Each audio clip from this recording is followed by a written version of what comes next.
Hello दोस्तों, मैं दिनेश संधू आपका स्वागत करता हूं मेरे इस यूट्यूब चैनल के ऊपर। अगर आप मेरे चैनल के ऊपर नए हैं तो सब्सक्राइब कर दीजिए। दोस्तों, आज हम डिस्कस करेंगे एलएलएम के प्रीवियस ईयर एंट्रांस पेपर को, जो कि 2019 का है। दोस्तों, इस एंट्रांस के अंदर 100 क्वेश्चन आते हैं और हम पूरे एंट्रांस पेपर को एक वीडियो के अंदर डिस्कस नहीं कर सकते हैं, क्योंकि वीडियो बहुत लंबी बन जाएगी। इसलिए हम इसकी 2 वीडियो बनाएंगे। आज की वीडियो के अंदर हम डिस्कस करेंगे इसके 50 क्वेश्चन को, और जो सेकंड वीडियो होगी वो मेरे चैनल के ऊपर आपको आने वाले 2 या 3 दिनों के अंदर अपलोड हो जाएगी। अगर आपको लगता है कि मैंने किसी क्वेश्चन का गलत आंसर दे दिया है तो आप मुझे कमेंट में उसका सही आंसर बता सकते हैं। तो चलिए शुरू करते हैं इस वीडियो को। हमारे पास पहला क्वेश्चन आता है, a statement was issued on 3 June 1947 that partition was the only solution to solve the problem of India. The statement was issued by, इसका सही आंसर दोस्तों बी, लॉर्ड माउंटबेटन, क्योंकि हमारे देश का जो पार्टीशन हुआ था वो माउंटबेटन प्लान के थ्रू हुआ था। सेकेंड क्वेश्चन है, the preamble contains the word, इसका सही आंसर है D, sovereign, socialist, secular, democratic and Republic. दोस्तों, जब मैंने प्रीएम्बल की वीडियो बनाई थी अपने चैनल के ऊपर, वहां मैंने आपको बताया था कि यहाँ से क्वेश्चन बनता है। अगर आप एलएलबी का एंट्रांस एग्जाम देखेंगे, अगर आप एलएलएम का एंट्रांस एग्जाम देखेंगे, तो दोनों में ये क्वेश्चन आया है कि इसकी सीरीज क्या है। थर्ड क्वेश्चन है, the expression unity and integrity in the preamble was added by 42nd amendment, यानी कि इसका आंसर है डी। दोस्तों, इसको ऐड किया गया था बाय द 42nd अमेंडमेंट, और ये बहुत इंपॉर्टेंट अमेंडमेंट है। हमारे पास फोर्थ क्वेश्चन आता है, all laws that existed before the commencement of the constitution were, दोस्तों इसका आंसर है D, those laws to be declare void which contravene part 3 of the constitution. दोस्तों, इसका आंसर हमें मिलता है आर्टिकल 13 के अंदर। कोई भी लॉ जो कंट्रावीन करता है पार्ट 3 को, जहां पे बात की गई है फंडामेंटल राइट्स की, तो उन सारे लॉज को जो है वो वॉइड करार दे दिया था संविधान लागू होने के बाद। तो इसका सही आंसर है डी। हमारे पास फिफ्थ क्वेश्चन आता है, article 19 does not guarantee the following rights, to reside and settle in any part of India, to practise any profession और to carry on any occupation, trade और business, to acquire, hold and dispose of property, and last में all of the above. दोस्तों, इसका सही answer है सी, क्योंकि जो property का राइट है वो पहले था, लेकिन उसको बाद में हटाया गया था फंडामेंटल राइट से, जो कि बात करता है हमारा आर्टिकल 300A। तो इसका सही आंसर है दोस्तों सी। हमारे पास नेक्स्ट क्वेश्चन आता है, article 20 of the constitution deals with the right of accused and guarantee inter alia ex post facto law, preventive detention, right to legal aid and all of above. इसका सही answer है A, ex post facto law. इसका मतलब मैं आपको एक example से समझाता हूं। मान लो आपने आज कोई एक्ट किया जो आज क्राइम नहीं है, लेकिन बाद में क्या होता है कि आने वाले 1-2 महीने बाद वो एक्ट जो है वो क्राइम बन जाता है।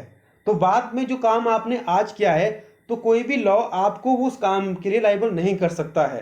तो ये बात करता है हमारा x post facto law. Seventh question आता है, procedure established by law in article 21 got its content and shape from the decision in, ये बहुत इंपॉर्टेंट केसेस हैं। तो इसका सही आंसर है ए के गोपालन वर्सेस स्टेट ऑफ मद्रास 1950 का केस है। यहाँ पे बहुत कंफ्यूजन होता है, क्योंकि जो मेनका गांधी केस था जो कि 1978 का केस है, यह भी आर्टिकल 21 से डील करता है। जो आपका Kharak Singh versus state of UP case है, ये भी आपका जो है वो आर्टिकल 21 से डील करता है, और ये भी 1961 का केस है। दोस्तों, हमारे पास 8th क्वेश्चन आता है, the expression minority it was held by apex court shall be determined on the basis of state and not the whole nation of India. The constitution bench decided this issue in the famous case of, इसका सही answer है A, TMA Pai foundation versus state of Karnataka. हमारे पास 9th question आता है, article 51A inter alia mandate thus to have compassion for living creatures, to vote in every election, to keep the surrounding clean and all of above। दोस्तों, इसका सही answer है A, to have compassion for living creatures. दोस्तों, to vote in every election ये आपकी fundamental duty नहीं है। To keep the surrounding clean, ये आपके एनवायरनमेंट के अंदर आता है, और जो आपका ए पॉइंट यहाँ पे दिया गया है to have compassion for living creatures, ये उसके अंदर ही आता है। हमारे पास 10th क्वेश्चन आता है to be able to qualify for election of president of India the person shall be above the age of 35, यानी कि सी। हमारे पास 11th क्वेश्चन आता है pardoning power of the president is absolute based on constitution laid on restriction subject to judicial review and none of these.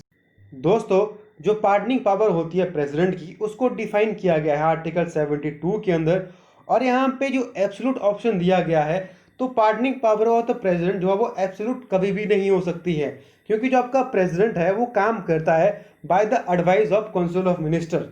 तो यहाँ पे जिसका सही आंसर है वो है सी, सब्जेक्ट टू जुडिशियल रिव्यू, जिसको ई सुधाकर केस के अंदर बताया गया है। हमारे पास नेक्स्ट क्वेश्चन आता है 12 members to be nominated to the council of state by the president. इसका सही आंसर है सी, स्पेशल नॉलेज और practical experience in literature, science, art and social service.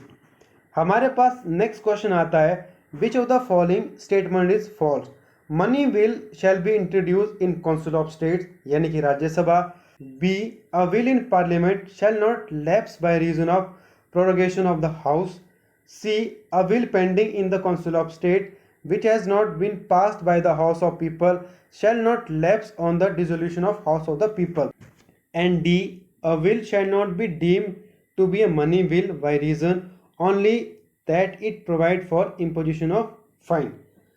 दोस्तों, इसका सही आंसर है ए, क्योंकि आपका जो मनी बिल है वो ओनली इंट्रोड्यूस होता है लोकसभा के अंदर, वो कभी भी राज्यसभा के अंदर इंट्रोड्यूस नहीं होता है। दोस्तों, हमारे पास नेक्स्ट क्वेश्चन आता है article 124(3) sub clause C of the constitution, a citizen of India who is also in the opinion of the president a distinguished jurist may be appointed as a judge of Supreme Court. How many times judges been appointed under this provision? दोस्तों, ये question थोड़ा doubtful है, मुझे इसका answer कहीं भी नहीं मिला। अगर आपको इस क्वेश्चन का आंसर पता है तो आप मुझे कमेंट में बता सकते हैं। हमारे पास नेक्स्ट क्वेश्चन आता है article 142 of the constitution of India proclaim this law declare by supreme court to be binding on all courts, the supreme court to be a court of records, all authorities civil and judicial offer to act in the aid to supreme court, and last the supreme court may pass any decree or order as is necessary for doing complete justice.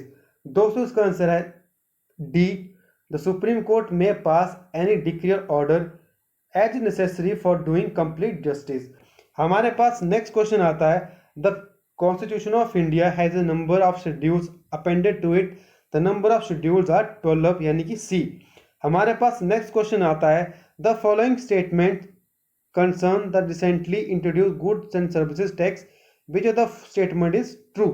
दोस्तों, हमारे पास A आता है legislature of every state has absolute and exclusive power to make law with respect to goods and services.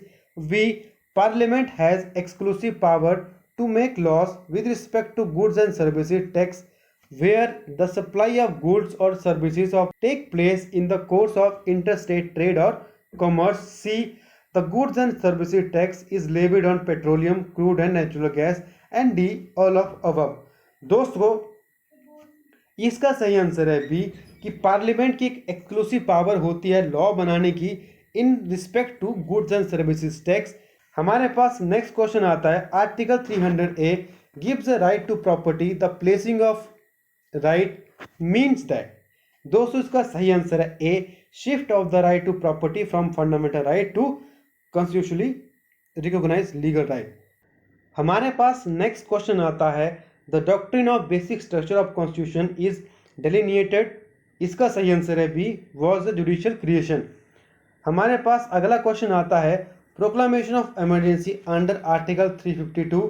यहाँ पे section बोला गया है लेकिन ये आर्टिकल है। may be made if the president is satisfied that the security of India or any part is threatened by। इसका सही आंसर है ए, वॉर और एक्सटर्नल एग्रेशन और आर्म रेबिलियन। हमारे पास नेक्स्ट क्वेश्चन आता है question 21, he is known as the father of English jurisprudence. दोस्तों इसका सही आंसर है ए, जॉन ऑस्टिन। हमारे पास नेक्स्ट क्वेश्चन है, the proper end of every law is the promotion of the greatest happiness of the greatest number. This principle of utility is discussed in. इसका सही answer है B, introduction to the principles of morals and legislation. दोस्तों हमारा next question आता है, pure theory of law is identified with. दोस्तों इसका सही आंसर है ए, हंस केल्सन। नेक्स्ट क्वेश्चन है, which of the following is correct. Validity of each norm is dependent on a higher norm. Grund norm cannot depend on any other norm. It must be presupposed. C. Validity of all norm is ultimately based on grund norm. And D. All of above. दोस्तों इसका सही answer है D, all of above. Next question है, rule of एडजस्टम जनरलिस means. इसका सही answer है ए, when one thing is specifically mentioned, it implies that other similar things are included by application. Next question है, theory of punishment has been propounded to justify ends of criminal justice and punishment. Which one of the theory is correct? दोस्तों ये भी थोड़ा इसका answer doubtful है। जो मुझे इसका आंसर लगता है वो लगता है इसका आंसर ए, डेटरेंट। अब ये को डाउटफुल, अगर आपको इसका सही आंसर मालूम हो तो मुझे आप कमेंट में बता सकते हैं। नेक्स्ट क्वेश्चन है, few relationships are as vital to men as that of possession, and we may expect any system of law, however primitive, to provide rules for its protection. These words are attributed to। इसका सही answer है we, Salmond. Next question है, there are many advantages of incorporation which inter alia includes। दोस्तों इसका सही answer है D, all of above। Next question है, ratio decidendi means. दोस्तों इसका सही आंसर है B, reason of decision. Next question हमारे पास है, पर इंक्यूरियम रेफर्स टू। दोस्तों इसका सही आंसर है A, judgment without reference to statutory material और अर्लियर जजमेंट। नेक्स्ट क्वेश्चन है, the complete offence is not punishable and only attempt is punishable. इसका सही आंसर है सी, यानी कि सुसाइड। दोस्तों जो आपका रॉबरी है, चाहे आप अटेम्प्ट कर रहे हैं या आपने रॉबरी कमिट कर दी है, वो दोनों ऑफेंस होते हैं। कल्परेबल होमिसाइड भी ऑफेंस होता है और डेकोर्टी भी ऑफेंस होता है, चाहे आप अटेम्प्ट कर रहे हैं या फिर आपने वो ऑफेंस कमिट कर दिया है। नेक्स्ट क्वेश्चन है, the IPC provides for capital punishment for various offences. Tick the option where it is not provided. दोस्तों इसका सही आंसर है डेकोर्टी। दोस्तों जो आपका मर्डर है वहाँ भी कैपिटल पनिशमेंट की बात की गई है। जो आपका ऑप्शन बी है वहाँ भी कैपिटल पनिशमेंट की बात की गई है, और जो आपका ऑप्शन डी है किडनैपिंग फॉर रैंसम, यहाँ भी कैपिटल पनिशमेंट की बात की गई है। नेक्स्ट क्वेश्चन हमारे पास आता है, the following is not a partial defence but a complete defence. दोस्तों इसका सही आंसर है D, private defence. Next question आता है, following offences are compoundable under section 320 CrPC. Tick the incorrect one.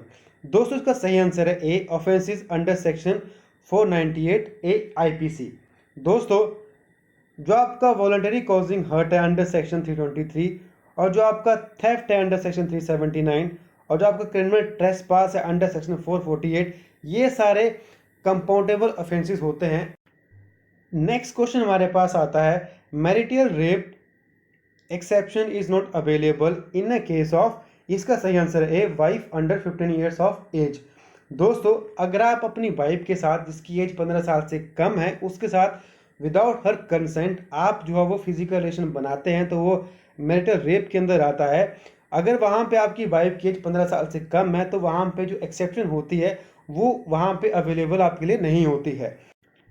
हमारे पास नेक्स्ट क्वेश्चन आता है, the following cases dealt with section 377 of Indian Penal Code, strike out the one which did not deal with the section। दोस्तों जो आपका section 377 है ये deal करता है अननेचुरल ऑफेंसेस के साथ, और जो आपका फर्स्ट केस है नाज foundation versus government of NCT of Delhi, ये जो केस है ये सेक्शन 377 से रिलेटेड है। जो आपका ऑप्शन सी है सुरेश कुमार कौशल वर्सेस नाज फाउंडेशन, ये केस भी जो है वो सेक्शन 377 से रिलेटेड है। और ऑप्शन डी है Navtej Johar versus union of India, ये केस भी सेक्शन 377 से रिलेटेड है। इसका सही आंसर है B independent thought versus union of India. दोस्तों ये केस रिलेटेड है मैरिटल रेप से।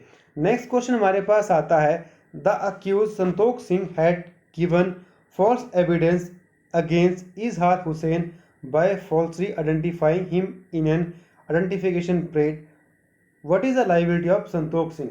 दोस्तों इसकी लायबिलिटी होती है अंडर सेक्शन 193 आईपीसी। अगला क्वेश्चन हमारे पास आता है the ingredients of section 304B IPC are as enumerated below, tick the wrong one. इसका सही आंसर है C not specifically related to dowry. हमारे पास नेक्स्ट सेक्शन आता है Shreya Singhal versus union of India held the following section unconstitutional. इसका सही answer है सेक्शन 66A ऑफ ITA। हमारे पास नेक्स्ट क्वेश्चन आता है Ankur Maruti Shinde versus state of Maharashtra case is an example of. दोस्तों इसका सही आंसर है C inhuman and degrading treatment.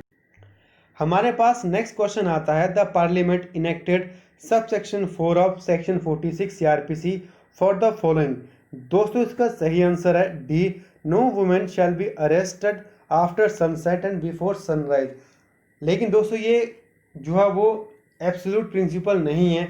अगर किसी वीमेन को अरेस्ट करना है after sunset and before sunrise, जो वीमेन ऑफिसर होती है उसको परमिशन लेनी पड़ती है पहले जुडिशियल मजिस्ट्रेट फर्स्ट क्लास की, तभी उस वीमेन को अरेस्ट कर सकते हैं।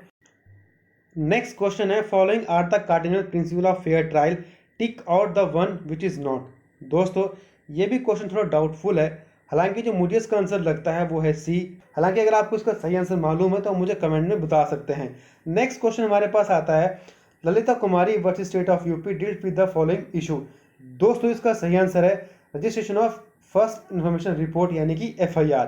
हमारे पास नेक्स्ट क्वेश्चन आता है which of the following statement is true, court of session can not take cognizance of offences exclusively triable by the court of session without committal, all criminal cases are to be tried in camera, wrong, confession before a police officer is admissible। ये भी गलत है क्योंकि confession अगर आपने police officer के सामने की है तो वो कोर्ट के अंदर एडमिसिबल नहीं होती है, वहां पे मजिस्ट्रेट को होना इंपॉर्टेंट होता है। दोस्तों जो इसका सही आंसर है वो है D every arrestee has a right to bail. और नेक्स्ट क्वेश्चन हमारे पास आता है टिक द करेक्ट स्टेटमेंट। इसका सही आंसर है A anticipatory bail means there is a bail without an arrest. दोस्तों उसको डिफाइन किया गया है सेक्शन 438 CRPC के अंदर। दोस्तों इसका जो बी ऑप्शन है थोड़ा कंफ्यूजन सा है, पर क्योंकि यहाँ पे क्लियरली किसी भी कोड का नाम नहीं लिया गया है, ना यहाँ पे IPC लिखा गया है ना यहाँ पे CRPC लिखा गया है, तो उसको सही आंसर है वो है ए। हमारे पास जो आज की वीडियो का लास्ट क्वेश्चन आता है वो आता है टिक आउट द इनकरेक्ट स्टेटमेंट।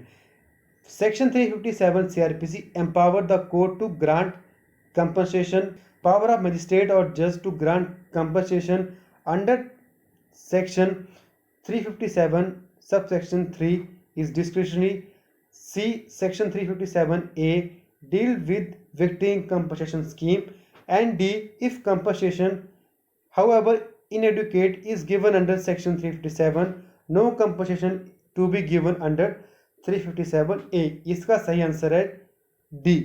जो आपका डी पॉइंट है ये इनकरेक्ट स्टेटमेंट है। तो दोस्तों आज के लिए सिर्फ इतना ही। नेक्स्ट वीडियो में हम डिस्कस करेंगे नेक्स्ट के 50 क्वेश्चंस। दोस्तों अगर आपको ये पूरे क्वेश्चन पेपर की PDF चाहिए तो वो कहाँ मिलेगी वो आपको मैं बता दूंगा नेक्स्ट वीडियो के अंदर। तो नेक्स्ट वीडियो मेरे चैनल के ऊपर आने वाले 2 या 3 दिनों के अंदर अपलोड हो जाएगी। तो मुझे उम्मीद है कि आपको वीडियो पसंद आई होगी। अगर पसंद आई तो वीडियो को लाइक कीजिए, शेयर कीजिए, कमेंट कीजिए। कोई कंफ्यूजन है जो मैंने आपको पहले बताया था, अगर आपको लगता है कि मैंने किसी क्वेश्चन का आंसर गलत दे दिया है तो आप मुझे कमेंट में बता सकते हैं। और जो क्वेश्चन डाउटफुल थे अगर आपको उनका सही आंसर मालूम है तो आप वो भी मुझे कमेंट में बता सकते हैं। चैनल सब्सक्राइब नहीं किया तो कर दीजिए। Thank you and thanks for watching.